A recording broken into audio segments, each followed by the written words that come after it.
Hello student, welcome to the class again. This is your EVS class and I am your teacher. You are my student and we are again here for the next chapter of your book and that is Migrating Families. Okay, so सबसे पहले हम अपना introduction करेंगे. I am your teacher, myself, yes.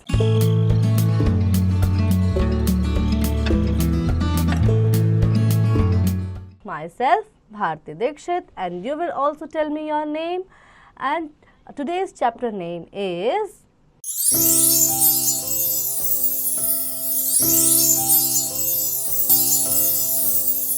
Food and digestion.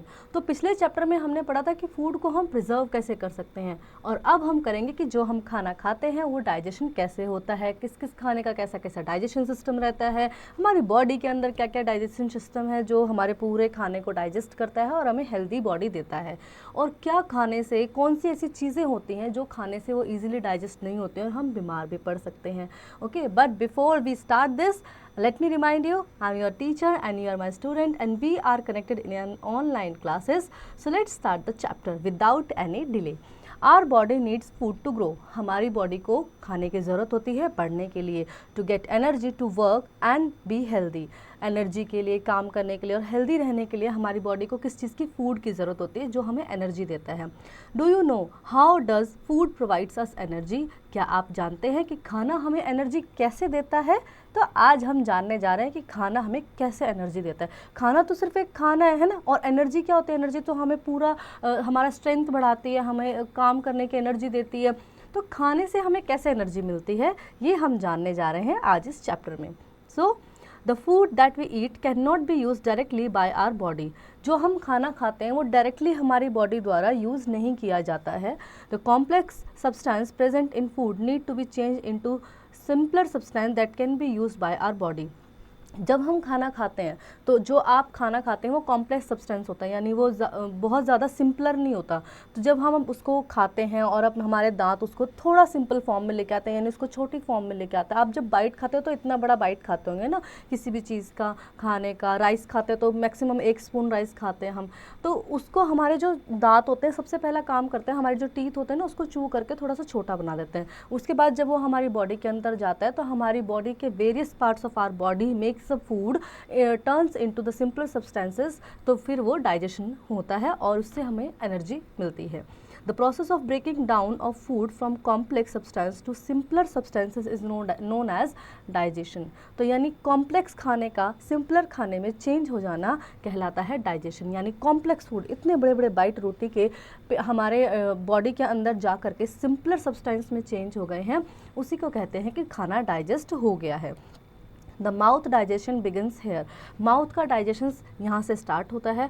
Food enters our body through the mouth. हमारे mouth से food enter करता है. The teeth and the tongue are the 2 major parts of the mouth which help us to begin the process of breaking down food into simpler particles. So सबसे पहला ये काम start करते हैं teeth और हमारी टंग. ठीक है, तो जब हम जैसे खाना मुंह में एंटर होता है, हमारे कोई भी चीज़ हमारे मुंह में एंटर होती है तो उसको वो चू करना स्टार्ट करते हैं, और चू करने से क्या होता है कि वो सिंपल सब्सटेंस में ब्रेक डाउन होने लगता है. आप जब खाने को चबाते हैं तो आप देखेंगे कि जो आपने इतना बड़ा बाइट लेते हो तो वो आप चबाते चबाते उसको चू करते करते ना वो सिंपलर सब्सटेंस में आ जाता है और ज़्यादा सॉफ्ट फॉर्म में आ जाता है. ठीक है, the teeth help to chew food. हमारे दांत खाना चबाने में हमारी हेल्प करते हैं. There are 4 types of teeth in each jaw: incisor, canines, premolars and molars. तो 4 तरह के टीथ होते हैं हमारे: jaw, incisors, canines, premolars and molars.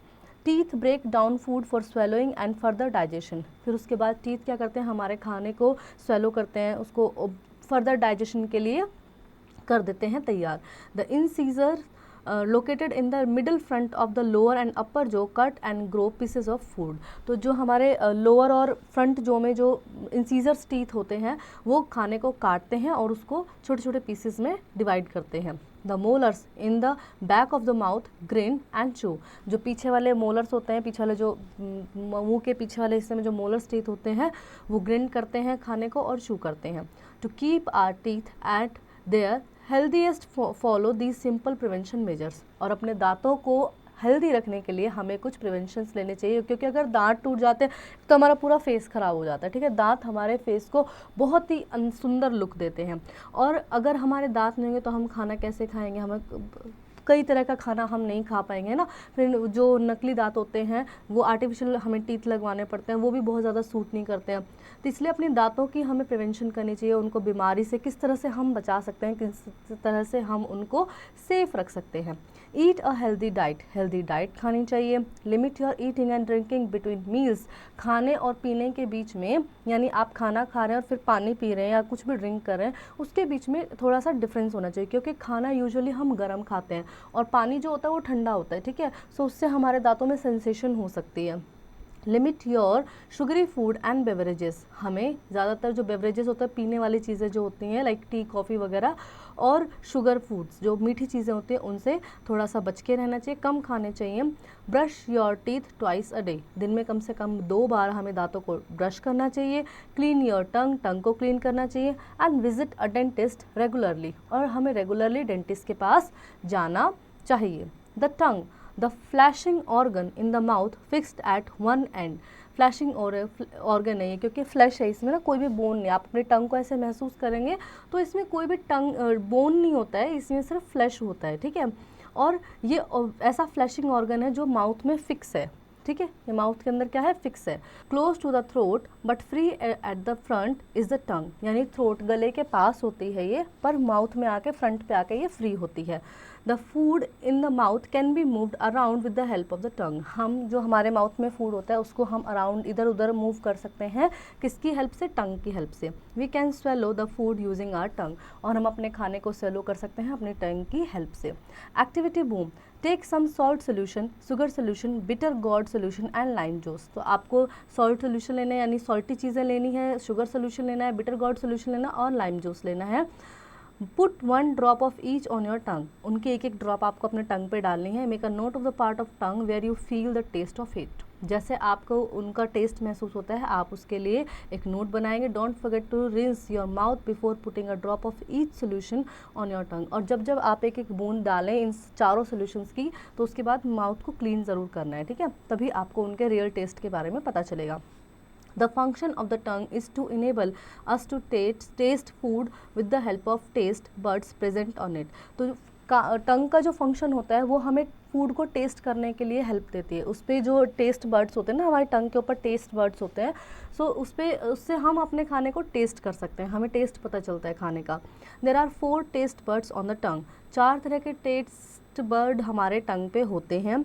A liquid known as saliva is secreted inside our mouth by the salivary glands, तो एक liquid होता है जिसका नाम होता है सलाइवा, जो सिलेवरी ग्लैंड से हमारे माउथ में आता है, ठीक है, वो सेक्रेट होकर हमारे माउथ में आता है, उसको सिलेवरी ग्लैंड से आता है, उसको सलाइवा बोलते हैं। This help is moistening the food and make it easier to swallow, तो जब आप मुंह में फूड डालते हैं, अपने माउथ के अंदर फूड की एंट्री करते हैं, तो आप उसको चबाने लगते हैं, तो आप देखेंगे धीरे धीरे ना उसमें कुछ जूस सा प्रोड्यूस होने लगता है, थोड़ा सा पानी वानी सा ऐसे, मतलब उसमें ना जूस सा आने लगता है, जूसी हो जाता है हमारा खाना। कितना ही हम कोई सूखा खाना खाएं, सूखी सब्जी खा रहे हैं, रोटी खा रहे हैं, तो उसमें जूसी होने लग जाता है, तो वो क्या होता है, सलाइवा उसमें एंटर होता है, ठीक है, जो हमारी बॉडी में ही होता है, सलाइवा उसमें एंटर होता है और उससे खाना चबाना और भी आसान प्रोसेस हो जाता है। The simpler form of sugar is glucose, सबसे जो सिंपल फॉर्म है शुगर की वो होती है glucose. It acts as an instant energy giver to the body, ये हमें इंस्टेंट एनर्जी देते हैं। आपने गर्मियों में देखा होगा कि बाहर से थके आ रहे हैं तो मम्मा ग्लूकोज घोल के देते हैं पानी में, तो वो इंस्टेंट एनर्जी देता है क्योंकि उसमें शुगर होती है, तो वो एकदम से शुगर हमारे एनर्जी लेवल को बूस्ट अप कर देती है। A certain level of sugar is needed by our body, हमारी बॉडी को एक सर्टेन लेवल ऑफ शुगर की भी ज़रूरत होती है। If there is drop in the level of sugar in our body we feel weak, अगर हमारे खाने में शुगर नहीं होगा या कम होगा या कम हो जाएगा, हम कम कर देंगे तो हम कमज़ोर हो जाएंगे, हमें वीकनेस महसूस होगी। In extreme condition it can lead to unconsciousness, और बहुत ज़्यादा शुगर खाने से भी हम अनकॉन्शियस हो सकते हैं, हमें डायबिटीज़ जैसी बीमारियां हो सकते हैं और अनकॉन्शियसनेस हो सकते हैं। If the level of sugar is too high then the person may have diabetes, और बहुत ज़्यादा हाई लेवल है तो क्या होगा, डायबिटीज़ हो जाएगी। When someone suffers from low level of sugar, then a solution of glucose is injected in his or her body through a drip. जब आपने देखा होगा किसी हॉस्पिटल में या सुना होगा कि हॉस्पिटल में गए थे और उनको ना ग्लूकोज लगाया था, तो ग्लूकोज वही ग्लूकोज होता है जो हमारी बॉडी में फेंट की हालत में या ज़्यादातर किसी भी हालत में जब हम हॉस्पिटल में जाते हैं तो सबसे पहले ग्लूकोज ही दिया जाता है ताकि एनर्जी बनी रहे। उससे क्या होता है कि हमारी बॉडी में एनर्जी आती रहती है, क्योंकि जब हम बीमार होते हैं तो खाना प्रॉपर नहीं खाते हैं, हमें भूख नहीं लगती है, तो वीकनेस आ जाती है और ग्लूकोज उस वीकनेस को दूर कर देता है। तो वो ड्रिप के ज़रिए एक ड्रिप लगाई जाती है, आप देखो पिक्चर में दिखा है ना, कैनुला लगाया जाता है, उससे शुगर जो है बॉडी में पास की जाती है। कंटिन्यूटी ये प्रोसेस चलता रहता है। जब हम रहेंगे डॉक्टर को जितनी रिक्वायरमेंट लगेगी उतना ग्लूकोज बॉडी में दिया जाता है। This gives instant energy to the patient, ये पेशेंट को इंस्टेंट एनर्जी देता है। One can also give glucose orally by mixing it with water, और इसको ओरली भी लिया जा सकता है, यानी पानी में घोल के भी हम पी सकते हैं। Then stomach, a muscular bag. Stomach क्या है? एक मस्कुलर बैग है, मतलब बहुत सारे उसके अंदर मसल्स हैं, बहुत सारे उसके अंदर इंटेस्टाइन है, स्मॉल इंटेस्टाइन है, लार्ज इंटेस्टाइन है, और बहुत सारे अलग अलग पार्ट है जो हमारे फूड को डाइजेस्ट करते हैं। The food swallowed from the mouth goes into the stomach through the food pipe. तो जब हमारे खाने माउथ से हम अपने फूड को स्वेलो कर लेते हैं तो वो फूड पाइप से हमारे सीधा स्टमक में चला जाते हैं। There are some juices secreted in the stomach which help in digestion of protein. तो कुछ जूसेस सेक्रेट होते हैं जो हमारे इंटरनली बॉडी द्वारा ही होते हैं, ठीक है। तो ऐसा ऐसा पूरा स्ट्रक्चर है हमारा, हमने उसमें कुछ नहीं किया, वो इंटरनली हमारी बॉडी जो है वही क्रिएट करती है इन सब चीज़ों को, जो जूसेस के बारे में बात हो रही है। तो इससे क्या होता है कि हमारा डाइजेशन ऑफ प्रोटीन ईजी हो जाता है, ठीक है। The stomach is like a mixer churning and mashing together all the small balls of food that came down the food pipe into the smaller and the smaller pieces।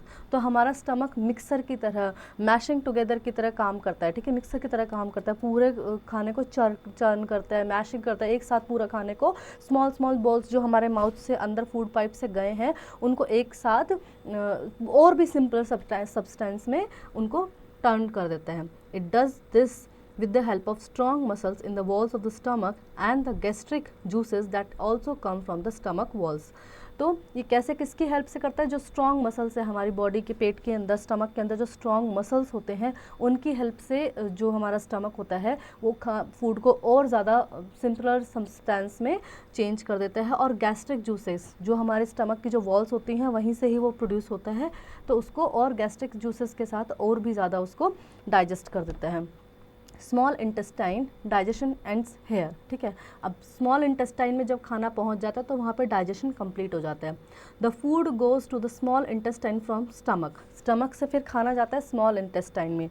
The small intestine is a long tube picked inside us beneath the stomach. तो small intestine होती है एक लंबी सी long tube होती है जो कि stomach के नीचे होती है। The small intestine breaks down the food mixture even so sure your body can absorb all the vitamins, minerals, proteins, carbohydrates and fats. तो स्मॉल इंटेस्टाइन हमारे जो खाना हमने खाया है, जो भी मिक्सचर हमारी बॉडी में अब गया है, फूड मिक्सचर जो गया है उसको ब्रेक्स डाउन कर देती है फॉर द मोर श्योर कि जितने भी उसमें वाइटामिन्स हैं, जितने भी मिनरल्स हैं, जो प्रोटीन है, जो कार्ब्स है, जो फैट है, वो हमारी बॉडी में एब्जॉर्ब हो जाए।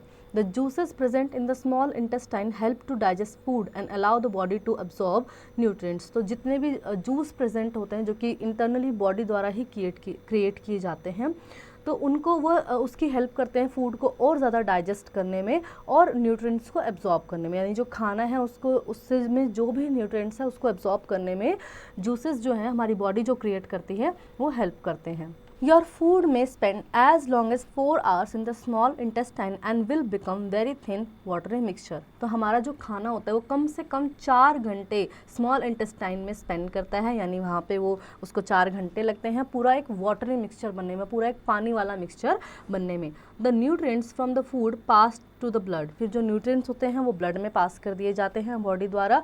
The left over waste goes to the large intestine, और जो लेफ्ट ओवर वेस्ट होता है वो लार्ज इंटेस्टाइन में चला जाता है। Actually digestion ends in the small intestine, और जो डाइजेशन का प्रोसेस होता है वो स्मॉल इंटेस्टाइन में जाके एंड हो जाता है। Then we have large intestine। The large intestine is a long tube like organ that is connected to the small intestine and one end and the anus at the other। तो large intestine जो होती है कि लंबी सी tube like organ होता है that is connected to the small intestine, मतलब एक एंड उसका एंड जो है वो स्मॉल इंटेस्टाइन से जुड़ा होता है और दूसरा होता है एनस से जो जुड़ा होता है। The undigested food goes into the large intestine. तो जो अनडाइजेस्टेड फूड होता है, जो डाइजेस्ट नहीं कर पाता है, वो लार्ज इंटेस्टाइन में एज अ वेस्ट चला जाता है।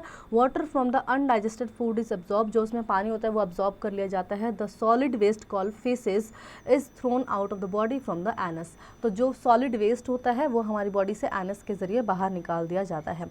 Actually by the time food mix with digestive juices reaches the large intestine, actually the time food mixed, जब time food जो food होता है वो mix होता है with the digestive juice, जो digestive juice से हमारा जो food mix होता है reaches the large intestine, जब वो large intestine में पहुंचता है, most of the digestion and absorption has already taken place, तो ज़्यादातर जो digestion होता है और absorption होता है वो वहाँ तक हो जाता है, लास्ट टू लास्ट वहाँ पे थोड़ा बहुत ही बचता है। आप पिक्चर में यहाँ पे देखेंगे कि आपको यहाँ पे माउथ दिखाया गया है, फिर उसके बाद ऑसोफेगस दिखाया गया है, फूड पाइप जिसे बोलते हैं, liver, then we have liver, ठीक है, उसके बाद स्टमक का आपको पूरा पार्ट दिखा गया है, पैनक्रियाज, गॉल ब्लैडर, फिर उसके बाद देखेंगे आप स्मॉल इंटेस्टाइन आपको दिखा रहे हैं यहाँ पे, फिर लार्ज इंटेस्टाइन में दिखा रहा है, और फिर उसके बाद रेक्टम। तो इस तरह से हमारा डाइजेशन कंप्लीट यहाँ पे हो जाता है। Then we have remembering time. Food gives us energy and help us to grow well. The tongue help us to taste food. The teeth help us to break down food into smaller pieces. Digestion take place in the mouth, stomach and small intestine. Solid waste are discarded from our body through the anus. Then we have exercise time. Let's answer. Tick the correct option. The process of digestion starts in mouth, stomach, intestine, food pipe. So as we all know, answer is mouth, and rest you will do it by your own. Then we have next is fill in the blanks. Digestive begins in the mouth. Digestion कहाँ से शुरू होता है? Mouth से शुरू होता है। Then we have question answers. Answer the following question. What is digestion? So turn complex substance into simpler substance is called the digestion in food. Then we have next is label the picture. So आपको ये picture देखनी है और यहाँ पे आपको labelling करनी है, इनके सबके नाम लिखने हैं बॉडी पार्ट्स के। Then you have think and do. Use plasticine to make a model of the human digestive system on a cardboard. तो आप कार्डबोर्ड पे ह्यूमन डाइजेस्टिव सिस्टम को मार्क करेंगे, बनाएंगे। Label the parts of the tooth diagram. So आपको tooth के diagram के यहाँ पे पार्ट्स लिखने हैं। Okay So I hope children you really enjoy the chapter and you learn many more new things. Now you will practice it at home by yourself.